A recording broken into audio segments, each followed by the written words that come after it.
अस्सलाम वालेकुम, back to welcome family vlog में। उम्मीद करती हूँ आप लोग सब खैरियत से होंगे, खुशहाल होंगे, अपने घरों में सेफ़ होंगे और आबाद होंगे। यहाँ जी हो रहा था सुबह सुबह का टाइम और ये सुबह से व्लॉग स्टार्ट हो रहा है। ओके।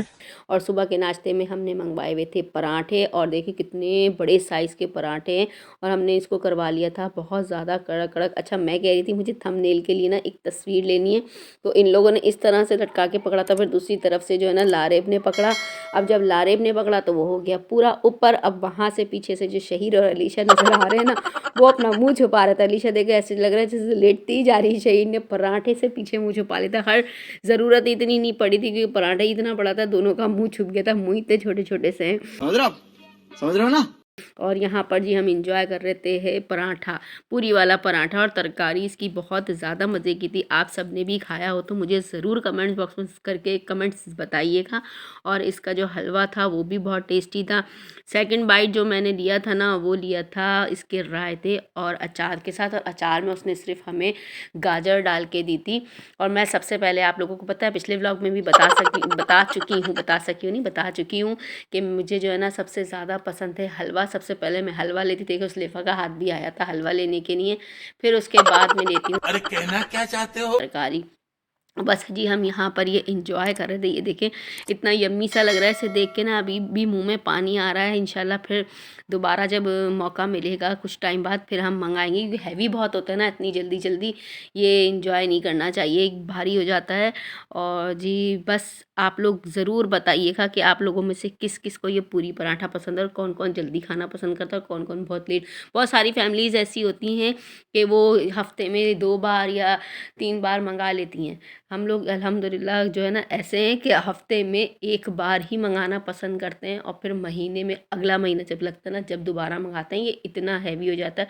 और घी जो होता है ना, वो ज़ाहिर सी बात है गला भी बाइंड करता है। अभी चल रही हैं सर्दियाँ, तो इसलिए तो ना भाई ना, इसको दोबारा नहीं इतनी जल्दी खाना, वरना तो ओके फिर गला ही बंद हो जाएगा। घी तो फैट भी बढ़ाता है। वैसे ही हम लोग इतनी हलवा पूरी खाना पसंद करते हैं, हम नहीं खाना पसंद करते, हमारे जो बच्चे हैं ना वो बहुत शौक से हलवा पूरी खा रहे होते हैं। मस्त जोक मारा। बच्चे होते हैं ना, वहाँ बच्चों की चल रही होती है, बड़ों की कम चल रही होती है, क्योंकि नाश्ता जो है ना उनके मूड के हिसाब से होना चाहिए। तो आप लोग अगर मेरी बात से एग्री करते हो तो मुझे ज़रूर कमेंट्स बॉक्स में करके कमेंट्स बताइएगा। और जी यहाँ हो चुका था हमारे दोपहर का टाइम, और दोपहर में मैंने बनाए हुए थे पराठे। देखिए वहाँ पराठा खाया, फिर घर में पराठा बनाया, इसीलिए मैंने कहा कि इतने पराठे नहीं खाने चाहिए, बहुत हैवी होते। और यहाँ मैंने काली वाली दाल और पराठा बनाया था। काली वाली दाल को क्या कहते हैं? मसूर की, खड़े मसूर की दाल, है ना, यही वाली दाल कहते हैं ना। हाँ, तो ये वाली दाल हम लोगों ने बनाई हुई थी और हम इसे दोपहर में अचार के साथ और पराठे के साथ एंजॉय कर रहे थे। अब हो गया ना डबल डबल पराठा, अब तो फैट बढ़ना ही बढ़ना है हर हाल में। दाल के साथ पराठा ज़्यादा खाना पसंद करते हैं या जो है चावल? अच्छा, हम लोग जो है ना ज़्यादातर जो है ना रात में चावल लेना पसंद करते हैं, दोपहर में ना रोटी कोई नहीं खाना पसंद करता दाल के साथ। अगर दाल बनी है तो लाजमी चावल चाहिए। और उसके बाद मैं आ चुकी थी किचन के अंदर, कुछ काम से चली गई थी किचन में, क्योंकि मैंने जो है चढ़ाया हुआ था सूप, दूसरे काम करने में आ गई थी किचन से बाहर। पीछे से देखे डॉगी की आवाज़ आ, तो प्लीज़ आवाज़ को इग्नोर कीजिएगा, ये आज यहीं आए हैं सारे। अच्छा, यहाँ ये देखिए मैं हल्की आंच करके चली गई थी, तो अभी तक इसमें बॉयल नहीं आया था, क्योंकि मैंने दूसरा काम अल्हम्दुलिल्लाह निपटा लिया है। और इसको हल्की आंच में मैंने कहा था ये पकने दूंगी, और ये काफ़ी देर तक पकता रहेगा, तकरीबन आधे से पौन घंटा पकता रहेगा। और ये स्पेशली मैं जुलेखा के लिए बना रही थी, क्योंकि हल्दी वाले जो सूप होते हैं ना वो बहुत फ़ायदेमंद होते हैं। अगर आप लोग कहेंगे तो मैं इसकी रेसिपी आप लोगों के साथ शेयर ज़रूर करूँगी, मुझे कमेंट्स बॉक्स में बताइएगा ज़रूर। देखिए अब बॉयल आने लग गया है इसके अंदर। वैसे तो आप लोग मुझसे अच्छे अच्छे माशाल्लाह पकाने वाले बैठे में, ये तो मेरी एक छोटी सी रेसिपी है जो बहुत फ़ायदेमंद है। हमारे यहाँ मरीज़ वगैरह जो बीमार हो जाता है उसको इसी तरह से ही हम लोग यखनी दे देते हैं। और अगर डॉक्टर्स वगैरह कहते हैं कि आप लोग नमक नहीं डालें, तो फिर हम लोग इसमें नमक नहीं डालते। हम लोग जो है ना इसको बग़ैर नमक के नमक स्किप कर देते हैं। आज पता नहीं कुत्तों को क्या हो गया है कि बहुत ज़्यादा भौंकने पे लगे हुए हैं, अल्लाह माफ़ करे, कुछ समझ नहीं आ रहा। मुस्तकिल जैसे ही मैं बोलना शुरू करती हूँ वैसे दोबारा दोबारा शुरू हो जाते हैं, और जहाँ मैं रोकती हूँ वहीं पर ही वो खामोश हो जाते हैं। अच्छा, तो ये जो बहुत मैं आपसे कह रही थी कि बहुत मज़ेदार सूप बनता है और बहुत पसंद किया जाता है। अच्छा, मेरे मेरे छोटी बच्ची नहीं है, लारे बलिशा शहीर सभी बहुत शौक़ से पी रहे होते हैं। बहुत मज़ेदार सूप लग रहा होता है ये। स्पेशली मैं भी खुद बहुत मज़े से पी रही होती हूँ। बहुत अच्छा लगता है ये सूप और ये फ़ायदेमंद भी होता है, हड्डियों के लिए तो बहुत ज़्यादा फ़ायदेमंद है। तो मैंने सोचा आप लोगों को दिखा दूं मैं आज की अपनी शाम की रूटीन, मतलब दोपहर से खाने से फारिग होकर हम शाम में क्या कर रहे होते हैं। तो मैं मेरे पास चिकन रखी थी तो मैंने सोचा इसकी यखनी ही चढ़ा दूं। लैफा भी शौक से खा लेती क्योंकि थोड़ी सी बीमार हुई हुई है, तो वो कभी कुछ खा नहीं रही, चिड़चिड़ी सी हुई हुई है ना, तो इस वजह से। फिर उसके बाद देखिए मैं क्या काम करती हूँ क्या नहीं, तो वो भी इंशाल्लाह आप लोगों को रिकॉर्ड करके दिखाती रहूँगी। आप लोग मेरे साथ साथ मुस्तकिल रहिएगा तो आप लोगों को पता नहीं इंशाल्लाह डेली ब्लॉग तो आपको मिलते ही रहते हैं। तो मैं अपनी रूटीन आप लोगों के साथ शेयर करती रहती हूँ, तो हर चीज़ आप लोग देखते ही रहते हैं मैं क्या कर रही हूँ, अब इस टाइम क्या हो रहा है, मुज़लिफ़ा क्या कर रही है। कोशिश मेरी पूरी होती है आप लोगों के साथ ब्लॉग शेयर करने की। तो बस ये होता है बहुत सारी जगहों पे ना मुझे वॉइस ओवर करनी पड़ जाती है। ओके।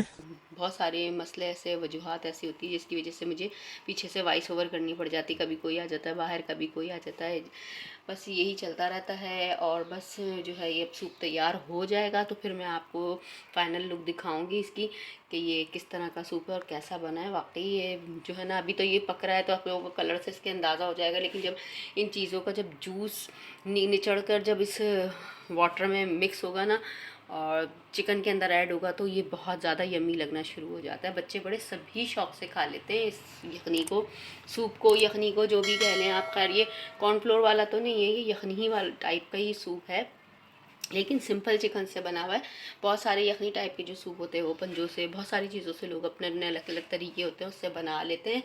तो चलिए जी, बस अभी की जो बातें हैं वो आप लोगों के साथ यहीं पर एंड करती हूँ। आपसे बातें करते करते मेरी हो गई थी यखनी तैयार। ये देखिए कितने मज़े की यखनी लग रही है और गरम गरम यखनी। अब मैं निकालूंगी इसको प्लेट के अंदर और इसमें खूब सारा मैं यखनी डालूंगी और 3-4 बोटियाँ डालूंगी क्योंकि उज़लैफ़ा और मैंने खानी है। उज़लैफ़ा माशाल्लाह शौक़ से बोटियाँ खा लेती है। और अब मैं इसको जो है ना लेके जाऊंगी और साथ में इसके रोटी जो है मैं इसके अंदर चूर कर लूँगी क्योंकि उज़लैफ़ा को गला कर मुझे रोटी खिलानी है। तो उज़लैफ़ा भी खाएगी और मैं भी खाऊँगी। और शहीर, अलीशा, लारेब तीनों ने यखनी ले रखी है, वो साइटों पे बैठे हैं। उन्होंने कहा हमारी वीडियो नहीं बनाना, तो इसलिए मैंने नहीं बनाई थी और मैंने इसके अंदर खूब सारी रोटी डाल दी है। अब उसको मिलाकर मैं गला रही हूँ और उज़लैफ़ा यहाँ पर भूख से बावली हो रही है कि मुझे जल्दी से खिला दें।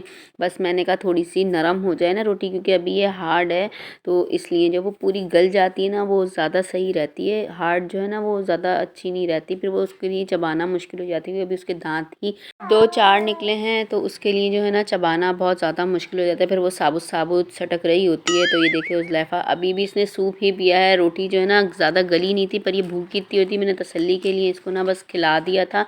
और जी जब बच्चों को ख़तरनाक सी भूख लगी हुई है ना, इस टाइम पे आप लोग कुछ मिक्स कर रहे हो या रोटी गलने में टाइम हो, तो इस टाइम पे इस बच्चों का सब्र का पैमाना लबरेज हो जाता है। क्या आप लोगों के साथ भी इस तरह होता है? मेरे साथ तो बहुत ज़्यादा होता है। उज़लैफ़ा बहुत ज़्यादा तंग कर रही होती है और बस मुझे होता है मैं जल्दी जल्दी उज़लैफ़ा को खिला दूँ ताकि सुकून से आ जाए, ताकि जो है ना सब जगह घर में सुकून हो जाए। और यहाँ जी हो चुका था रात का टाइम, क्योंकि जो मैंने सूप पिलाया था वो कुछ शाम और रात का ही टाइम था। अब हमारे रात के खाने का टाइम हो चुका था। जो दाल मैंने बनाई थी उसे दोबारा मैंने गर्म किया था, क्योंकि दाल हमने दोपहर में बनाई थी और उसके साथ मैंने बना लिए थे चावल।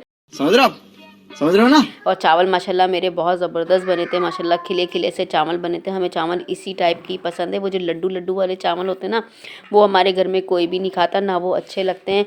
और फिर हम आ गए थे खाना खाने के लिए और मैं दाल चावल खा रही थी। खाली मुझे ना अचार खाने का आज दिल नहीं चाहता, क्योंकि जो है ना गला थोड़ा सा डाउन डाउन सा हो रहा था। जबकि मैंने यखनी भी पी ली थी दोपहर में, इतनी ज़्यादा जो है ना गले की हालत अजीब सी हो रही थी कि कुछ समझ आ नहीं रहा था इस वजह से। और जी यहाँ पर आप लोग बताएं कि सर्दी कुछ कम हुई कि नहीं कम हुई। यहाँ पर तो बस सर्दी हो भी रही है और नहीं भी हो रही, मौसम कुछ अजीब सी चेंजिंग ले रहा है। और बस और जी कमेंट्स बॉक्स में ज़रूर बताइएगा कि ये वाले दाल चावल किस किस को पसंद है। हमारे ये वाले दाल चावल और एक दूसरी वाली जो इसी टाइप की जो दाल होती है ना, वो वाले दाल चावल बहुत शौक़ से खाए जाते हैं। और अपने ब्लॉग को आज हम यहीं पर एंड करते हैं। आई होप कि आज का ब्लॉग आपको पसंद आया होगा। ब्लॉग पसंद आया लाइक करें, शेयर करें, कमेंट्स करें। मिलते हैं नेक्स्ट ब्लॉग में। अल्लाह हाफ़िज़।